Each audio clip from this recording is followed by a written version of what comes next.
ويا صلاة النبي، ازيكم يا بنات؟ عاملين ايه؟ يا رب تكونوا بخير ويا رب يجعلكم كلها خير وبركة، وقولوا امين يا رب العالمين. بصوا بقى، نزلت السوق وجبت شوية مشتريات. تعالوا بقى نتكلم معاكم على شوية المشتريات ونعمل ايه في السوق وايه اللي بيحصل في السوق. مبدئيا الدنيا غالية والحمد لله على كل حال، هو الغلا في كل حاجة في كل حتة مش عندنا احنا بس. فهنروح السوق هنجيب الحاجات اللي هنقدر نشتريها من السوق ويكون سعرها هادي. في حاجات بيبقى سعرها ثابت زي الطماطم، لو نزلت تحت البيت هتلاقيها سعرها ثابت، رحت في السوق هتلاقيها برضه. فانا جبت حاجات وبسيب حاجات بجيبها من هنا، من حد بيبيع قريب مني او من الناس اللي بتلف طالما سعرها قريب. انما في حاجات لا، انا لازم انزل السوق عشان اجيبها. واول حاجه من الحاجات دي وهي بصوا البطاطس بره في المحلات او الراجل اللي بيلف او كده بيكون الاتنين ب25. انا جبت الكيلو ب10 جنيه، جبت الاتنين ب20، فانا جبت 3 كيلو بصراحه ب30 جنيه، لان البطاطس احنا منقدرش نستغنى عنها ان كان في فطار، في غدا مثلا شويه بطاطس محمره او تعمل شويه بطاطس مسلوقه، فالبطاطس ايه موجوده على طول.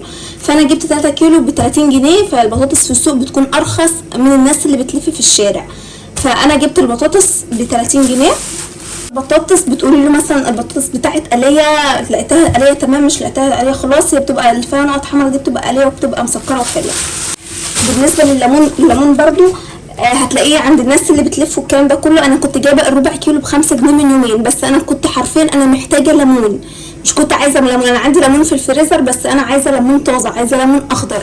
فرحت اجيب من الناس اللي بتلف، قال لي الليمون ب20 جنيه، جبت ربع كيلو ب5 جنيه. فبصراحه قلت لا، انا هنزل السوق. ولما لقيت الكيلو ونص من الليمون ب10 جنيه حلو، كان فيه ب10 وفيه ب20، بس انا محتاجه الليمون، مش شرط اعمله عصير، انا محتاجاه في حاجات تانية.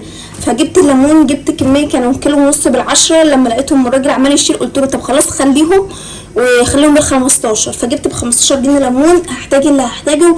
ولو لقيت ان في حاجه ممكن تبوظ او الكلام ده كله بحطها في الفريزر. المهم الليمون حلو. لو انت عندك فراخ او عندك اي حاجه من الطيور، بالذات الحر ده بصوا كل امراض الدنيا فيه بتيجي للفراخ في الحر ده.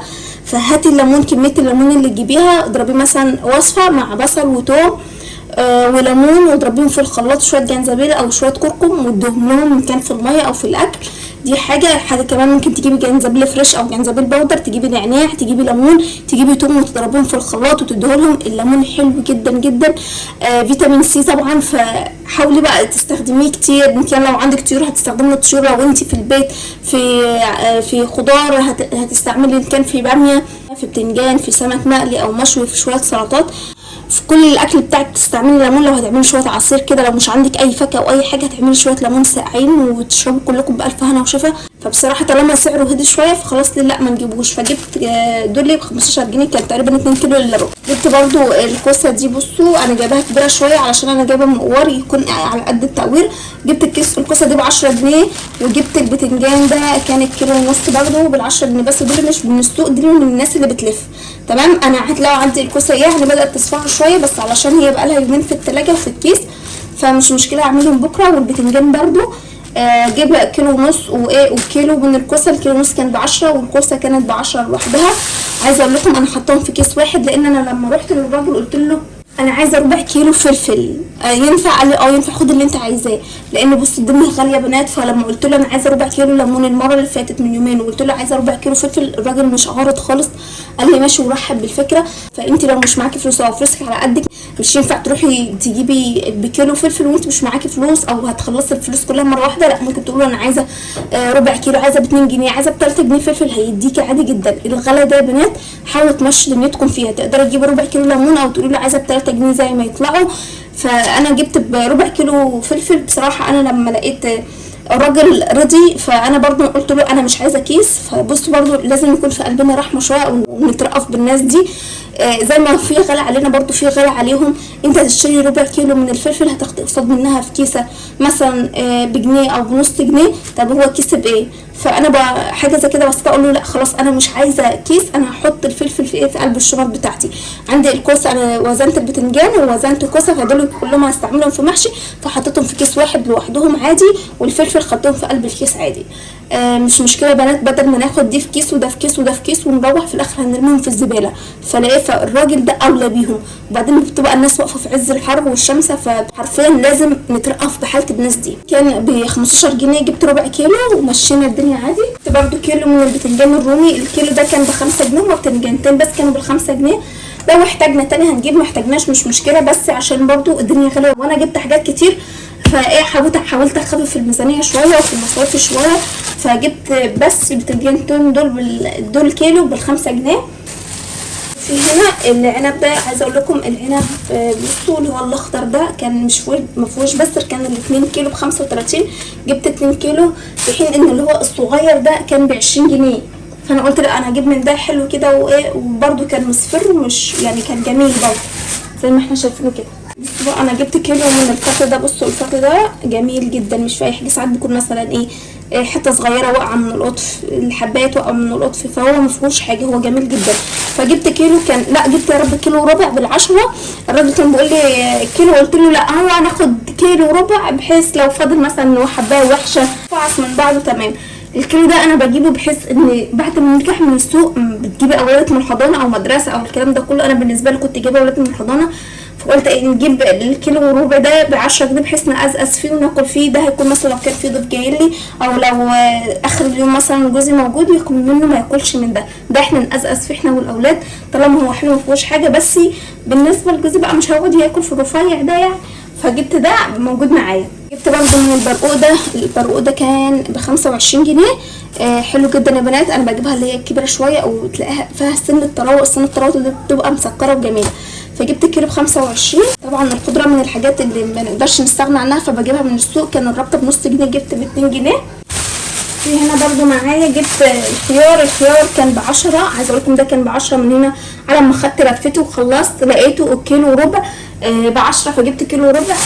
بالنسبه للخيار نحاول نجيبها الخضرا على قد ما نقدر، نجيبها الخشنه ما يكونش فيها اصفر كتير، تبقى خضرا جامد كده علشان تقعد معاكي وقت كبير. بالنسبه للخيار الخيار بيتشال في ورق جرايد او في طرحه او قماشه قطن شويه وتعينيه في القماشه ديت وتعينيه في الثلاجه، بيقعد معاكي فتره كبيره. انما مش تحطيه في الكيس وتقفلي عليه وتربطيه وتسيبيه في الكيس كده في الثلاجه هيعرق منك وهيبوظ بسرعه، انما القماشه هتحافظ عليه وقت كبير جدا. وبعديها ورقه الجرايد تمام. طبعا السمك البوري.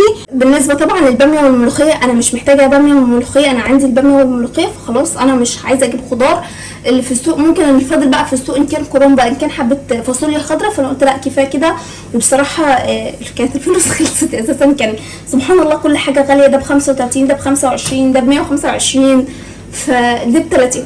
فلقيت ان الدنيا غاليه شويه او المصاريف هتبدا تخرم شويه، فقلت كفايه كده همشي الدنيا بشويه شوربه مع شويه باميه، شويه شوربه مع شويه ملوخيه ومشي الدنيا وخلاص، والمحشي على يومين والدنيا هتمشي وهتبقى تمام التمام.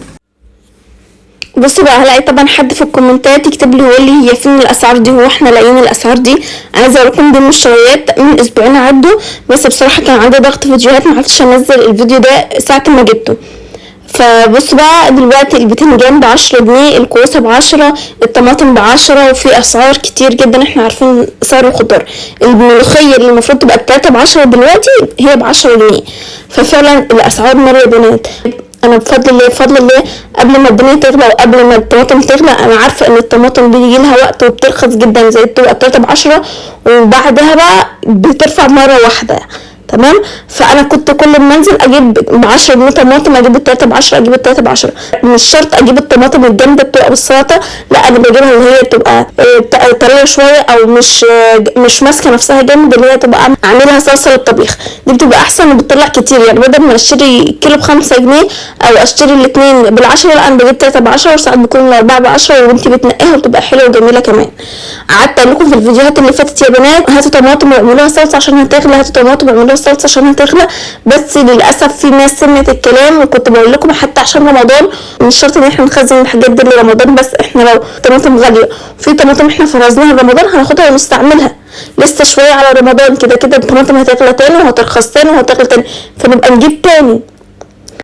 انما انا بفضل الله لقيت كميه هجوم في تفريزات رمضان وخزين رمضان كتير. ناس قالوا يقولوا لي تفريزات ايه وحاجات ايه. طب احنا لو كنا عندنا طماطم دلوقتي لرمضان في عز الغلا ده كنا هناخد الطماطم بتاعتنا وهنمشي يومنا وهنعمل الغدا بتاعنا، ولما ترخص تاني كده كده لسه بدري على رمضان زي ما بتقولوا، لما ترخص تاني هنجيب تاني وهنعمل تاني. وهي الحاجه بتنفعنا، مش شرط ان احنا ننكي السكر هيفضل لرمضان، انت لو احتاجتيه هتاخديه بس في حاجه اسمها بتستر البيت وبس. بس احنا بنتكلم في حاجه تستر بيتك او على اسم رمضان، علشان احنا حابين كلمه رمضان وشهر رمضان، بس احنا عايزين حاجه بنحبها فبنعملها. انما ان احنا ما نجيبش حاجات سعرها هادي ومتهود، ليه ما نجيبهاش وليه ما نعملهاش في الفريزر؟ ليه دلوقتي كيلو الطماطم اللي هي الطماطم اللي انت عايزه تجيبها زي دي بتبقى طريه شويه بتاعت الصلصه ب10 جنيه، والطماطم الحلوه اللي هي بتاعت السلطه ب15 وب12؟ ليه ما نجيبش الحاجات دي ونعينها دلوقتي؟ ليه نستنى لما الغلا وعدى نقول الدنيا غاليه والدنيا غاليه؟ ليه لما نلاقيش حاجه سعرها هادي؟ ليه لما نلاقيش الملوخيه وصلت مثلا من الاتنين ب10 او كيلو ونص ب10؟ ليه مش نجيب مثلا كميه ونعينها في الفريزر؟ ليه؟ ايه اللي خلينا نستنى ان الملوخيه توصل ب10 جنيه؟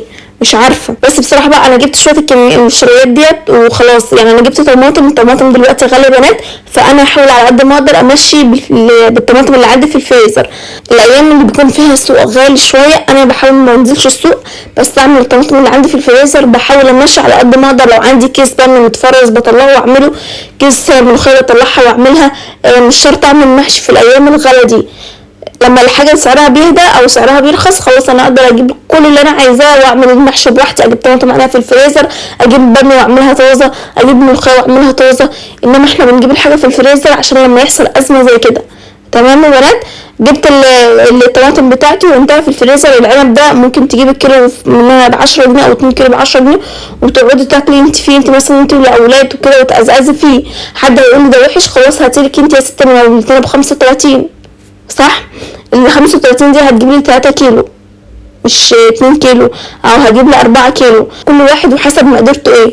السمك ده كيلو ربع كان ب125 جنيه. انا جبت تغيير، ما هو اذا كان المشط قرب يوصل ل100 جنيه، المشط دلوقتي في حدود 70 او 80 جنيه. طب ما انا اجيب السمك البوري ده الكيلو برضو ب100 جنيه، واسمنا غيرنا، اسمهم كانوا نوع سمك جديد. ما احنا نحاول نعود اولادنا على جميع انواع الاكلات وجميع انواع الاسماك عشان لما يكبر مش يقولك لا انا ما بحبش الكرشه، لا انا مش بحب السمك البوري، لا انا مش عارفه بحب السمك الروسي كده. فلازم نعودهم على كل حاجه. السمك البوري ده يا بنات حلو جدا، كان جميل بصراحه. بس اهم حاجه، بس في ناس لما تيجي تشوي السمك بتسيبه ببطنه. السمك البوري بالذات ما ينفعش يتساب ببطنه. السمك البوري بيكون ليه مراره، وطبعا لو ما اتفتحش وما تنضفش المراره دي بتبهدل الدنيا. خلاص. جبت الكيلو. انا بحاول على قد ما اقدر في السمك البوري والسمك الروسي تبقى السمكه كبيره. الكيلو يبقى عباره عن نصين سمك، يوم ما يزيد تبقى 3 نشاط سمك. انما الروسي بالذات لا، لازم يكون نصين سمك. كل ما السمكات تبقى كبيره بتبقى حلوه وطعمه تمام. فجبت السمك البوري ده كان كيلو وربع. حاولت على قد ما اقدر اخلي الراجل ينقول الكبير، فجبت مثلا طبعا اللي هما كام سمكه، ال5 سمكات دول وخلاص. لازم يتنضفوا كويس جدا، لازم اهم حاجه تشيل المراره. عايزه اقول لكم السمك ده بيكون فيه دهنه كتير جدا وبيبقى طعمه حلو جدا يا بنات. ممكن نشيل الدهنه اللي بتبقى في البطن دي بعد ما نضفنا السمك مثلا، او بعد ما نضفنا البطن طلعت معاها الدهنه، حابه تنضفي البطن وتشيليها مثلا وتشيلي الدهنه دي وتحطيها، او فصوص الدهنه دي وتحطيها مع السمك في بطن السمكه، بتبقى حلوه جدا جدا. فشوفي انت بتحبي ايه، بس اهم حاجه نتاكد ان المراره بتاعتنا شلناها. وانا بشيلها بقلب السمكه كده بحيث لو اتفتحت مني في بطن السمكه يبقى المراره كلها تنزل لتحت مش توصل للحمه خالص. تمام. تعالوا بقى اقول لكم على الفرق بين السمك البوري والسمك الطبار. السمك الطبار لما تيجي تحطي الصباع بتاعك على البوز بتاع سمكه كده بتلاقيها قد صباع واحد بس. انما السمك البوري بتحطي 70 بيكونوا قد بعض، بتبقى الحته قد 70 بالظبط كده، يبقى سمكه بوري اصليه. تمام. حتى لو السمكه صغيره لا انت برضه بتحطي 70. انما صباع واحد دي يبقى سمكه طبار بيبقى بظهر رفيع كده، فبتبقى ايه مش اصليه زي السمكه البوري. خلاص. هنضف السمك بتاعي. وانا لما باجي اعمل السمك يا بنات انا ما بشويش السمك نهائيا بره خالص. السمك بيبقى بره بيبقى مش حلو جدا، بيبقى كده مليف كده او مش بيكون جوسي كده. بنات احنا بنعمل ليه دقه بقى عباره عن توم وفلفل وليمون ومش عارفه كام شويه شطه، او الفلفل فيه شطه، ونظبط الدنيا ونحط رشه ملح وكمون وشويه خل. وطبعا الملح بتاع السمك بيبقى عالي شويه، فنيجي اول ما بنشوي السمك بنحط الدقه دي. عايزه اقولك بتبقى حلوه جدا، السمك كله بيبقى جميل، بيكون هان عليكي تاكلي القشره اللي بره.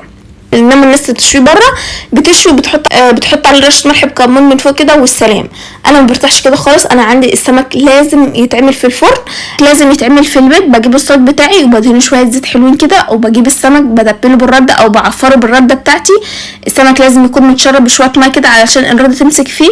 بسخن الفرن على درجه حراره عاليه جدا. حابه تفتحي الشوايه مع الفرن تمام، حابه تحطيه تحت الشوايه على طول، بس انا بصراحه بفتح الفرن على درجه حراره عاليه واحطه في ارضيه الفرن واسيبه مثلا 10 دقايق على جنب كل جنب، وبعدين بشيله وبحط عليه الدقه على طول.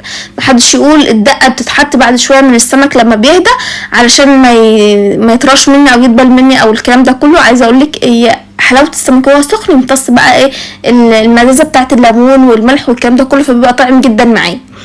خلاص. وطبعا هنعمل جنب السمك المشوي الجميل ده هنجيب عيش متحمص هنحمصه في الفرن برضو مع السمك، هنحمصه لحد ما يبقى عيش مقرمش ويبقى حلو جدا وشويه سلطه. مش هنعمل جنب منه رز، هنوفر الرز يا بنات علشان رمضان، او بلاش عشان رمضان عشان في ناس بتزعل لما تسمع كلمه رمضان. هنوفره الوقت احنا محتاجين فيه رز، شويه طبيخ، شويه فاصوليا هنعمل الرز. انما طالما في سمك او كده ممكن ناكله بالعيش وهنوفر الرز لحاجات تانية.